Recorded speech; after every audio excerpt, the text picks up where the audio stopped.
বিষ্ণু সহস্রনাম স্তোত্র হলো উপদেশ।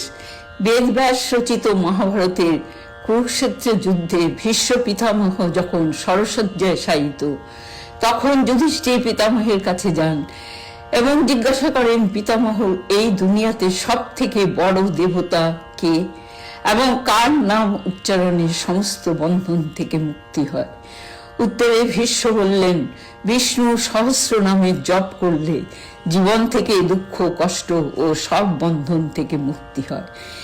এই স্তোত্র স্বয়ং পরমাত্মার রূপ, কিন্তু এই স্তোত্র পাঠ করা সময় সাপেক্ষ এবং কঠিন। তাই ফলশ্রুতিতে আছে, মা পার্বতী ভগবান শিবকে জিজ্ঞাসা করলেন, এই স্তোত্র পাঠের সহজ উপায় কি? ভগবান শিব বললেন, শ্রীরাম রাম রমেতি রমে রমে মনোরমে সহস্র নাম তত্তুল্যম রাম নাম পরাননে। পার্বতী, আমি এই রাম নাম আনন্দের সাথে লই। এই 3 বার ভগবান রামের নাম লওয়া ও ভগবান বিষ্ণুর সহস্র নাম লওয়া একই।